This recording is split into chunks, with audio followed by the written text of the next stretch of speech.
लाते हैं वो, खसरा होता है वो, और लड़की लोग में जो रुबेला होने से जो उनके अगर समझो प्रेगनेंसी के टाइम रुबेला हो गया तो जो पेट में बच्चा है उसको जो तकलीफ हो सकता है वो रुबेला की बीमारी के लिए ये तीनों का मिलकर MMR वैक्सीन आता है, जिसका पहला डोज नॉर्मली 1.25 या 1.5 साल की उम्र में दिया जाता है। अगर वो दिया गया रहेगा तो इस बच्चे को सेकेंड डोज MMR है जो 5 साल की उम्र में दिया जाता है।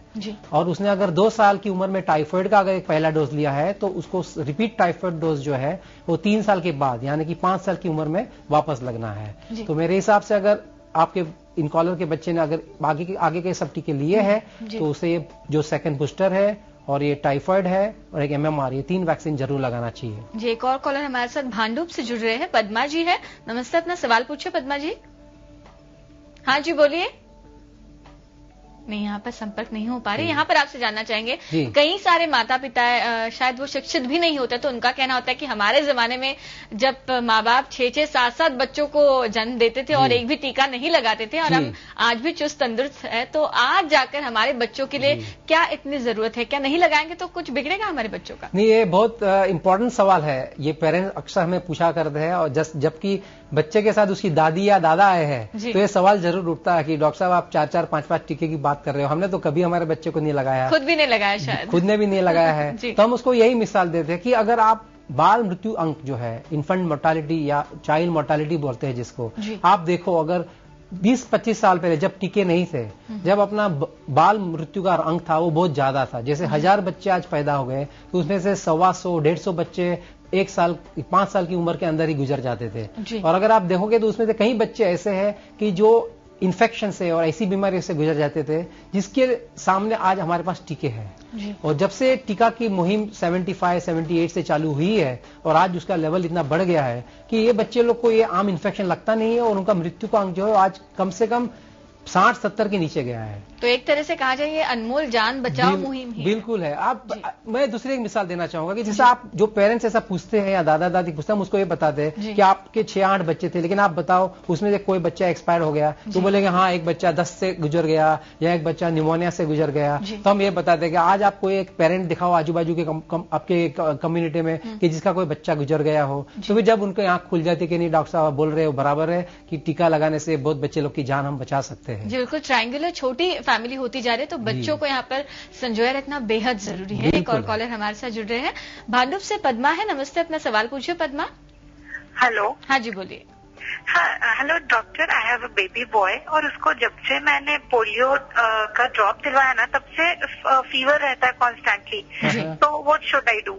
जी जी, मैं तो पद्मा जी आपको एक ही कहना चाहूंगा कि ओरल पोलियो वैक्सीन से कभी बुखार नहीं आता है और इसलिए जो आपके बच्चे को अगर बुखार है और वो भी चल रहा है 2-3 दिन हो गया तो उसका कोई कारण अलग है, जिससे शायद उसको कोई खांसी सर्दी लग गई हो या किसको आजू बाजू के कोई पेशेंट के कॉन्टेक्ट से वैसे वायरल इन्फेक्शन जैसा हो गया हो, तो आप जरूर आपके डॉक्टर को मिलकर सलाह लें और इसको आप निगलेक्ट मत करिएगा। ये वैक्सीन ओरल पोलियो वैक्सीन की वजह से नहीं है, इसका कोई दूसरा कारण है, आप उसको फाइंड आउट करिए और उसकी ट्रीटमेंट करवाइए। जी, एक और कॉलर हमारे साथ जुड़ रही है, रश्मि जी है नवी मुंबई वाशी से। नमस्ते, अपना सवाल पूछिए रश्मि। हेलो। हाँ, मुझे पूछना है कि मेरे बच्चे का एक पोलियो डोज छूट गया है तो इससे कुछ प्रॉब्लम हो सकता है? जी जी बिल्कुल। नहीं, पहले तो आपको ये बताना पड़ेगा कि आपके बच्चे की जो ओरल पोलियो की ड्रॉप छूट गई है वो रूटीन वैक्सीन वाली छूट गई है या कि पल्स पोलियो वाली छूट गई है। जी, अगर आपकी रूटीन वैक्सीन वाली छूट गई है तो आप वो पोलियो की वैक्सीन कभी भी वापस लगा सकते हैं। देर से दूरी भली, भाई आप छोड़ मत दो उसको, आप छूट गया है तो ठीक है, आप जल्द से जल्द डॉक्टर के पास जाके वो लगवा लो। और पल्स पोलियो का तो ऐसा है कि जो दिन पे वो देना है वो दिन और उसके बाद 1 हफ्ते के अंदर वो घर में आके टीका लगा के जाते हैं, आपको ओरल पोलियो की खुराक पिलाते जाते हैं गवर्नमेंट के ऑफिस वर्कर्स, तो आपको उनके पास से वो टीका लेना जरूरी है। वो आप अपने प्राइवेट प्रैक्टिशनर या आपके प्राइवेट डॉक्टर के पास न जाए और उनके पास से न ले, क्योंकि दोनों जरूरी है कि एक तो आपके बच्चे ने डोज लेना वो टाइम में लेना है और उसकी नोंद होनी चाहिए तो गवर्नमेंट के हिसाब से अपने को मालूम पड़े कि जितना अपना कवरेज करना है वो हुआ है कि नहीं। इसलिए आपके अगर कोई भी, ये तो आप ओरल पोलियो की बात कर रहे हो, लेकिन आपके कोई भी बच्चे का आपको कोई भी टीका छूट गया है तो आप उसको जल्द से जल्द डॉक्टर के पास जाके ले सकते हैं, उसमें कोई प्रॉब्लम नहीं है। अगर देरी भी हो गई डोज लेने में तो भी बच्चे को उससे प्रोटेक्शन जरूर मिल जाएगी। जी बिल्कुल, कई सारे ये वैक्सीन है, वैक्सीनेशन के बारे में जानकारी लेंगे। 6 हफ्ते 9 हफ्ते के जब बच्चे होते, क्या कोई ऐसे वैक्सीन है जो लगातार लेने भी जरूरी है, इस बारे में भी जानकारी एक छोटे से ब्रेक के बाद बने रही हमारे साथ।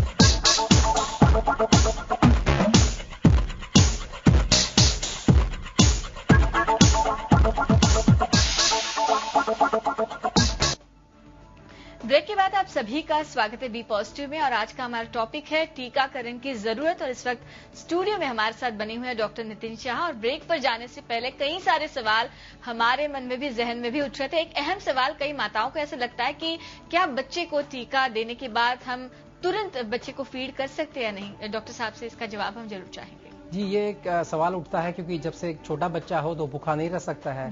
तो ऐसा कोई जरूरी नहीं है कि आप डोज देने के पहले या उसके बाद में आप 15 मिनट या आधा घंटा फीडिंग मत कराओ। ये जो है पुराना कंसेप्ट है। अब नए कंसेप्ट में ऐसा है कि आप डोज देने के पहले और डोज देने के तुरंत बाद माँ अपना स्तनपान भी दे सकती है या कोई भी जो खाना या दूध देती है वो दे सकती है, उससे कोई प्रॉब्लम नहीं है। जी, डीपीटी के बारे में आपसे जानना चाहिए, ये कोर्स कितने महीने का है? जी, जो डीपीटी है वो त्रिगुणी रस है, जैसे मैंने पहले बताया। डी स्टैंड्स फॉर डिप्थीरिया, जो कंटेसर बोलते हैं। पी मतलब पर्टसिस, जो है वो काला खांसी बच्चे लोगों को होता है। और टी या टिटेनस तो सबको मालूम है, धनुर्वात की बीमारी है। तो ये तीनों जानलेवा बीमारी के अगेंस्ट डीपीटी वैक्सीन है। तो ये इसके 3 डोज लगते हैं प्राइमरी शेड्यूल में। जैसे कि बच्चा 1.5 महीने का हो गया जब पहला डोज लगता है, उसके बाद 1 महीने के बाद दूसरा, और उसके और 1 महीने के बाद तीसरा डोज। उसके बाद में इसके 2 बूस्टर लगते हैं। जो पहला बूस्टर है वो 1.25 या 1.5 साल का बच्चा हो जाए जब लगता है, और दूसरा बूस्टर है वो जो बच्चा 4.5 या 5 साल के बीच में है जब लगता है। ये बूस्टर क्या है? बूस्टर मतलब ऐसा है कि जब आप पहले बच्चे को 1.5 और 2.5 और 3.5 महीने में 3 डोज देते हो तो उसके शरीर में जो प्रतिकार शक्ति जो उत्पन्न होती है वो उसको 1 या 1.5 साल तक प्रोटेक्ट करती है। जब आप 1.5 साल का हो गया बच्चा, जब आप उसको और 1 डोज देते हो तो उससे बूस्ट होता है। बूस्ट यानी कि उसकी जो प्रतिकार शक्ति है वो 10 गुना ज्यादा बढ़ जाती है शरीर में। फिर वो प्रतिकार शक्ति धीरे धीरे कम होकर 4-5 साल तक में थोड़ी कम हो जाती है।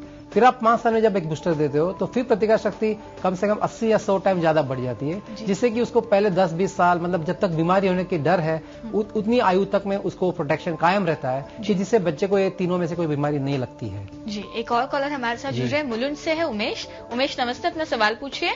जी, गुड आफ्टरनून सर। हाँ, एक सवाल पूछना था आपसे।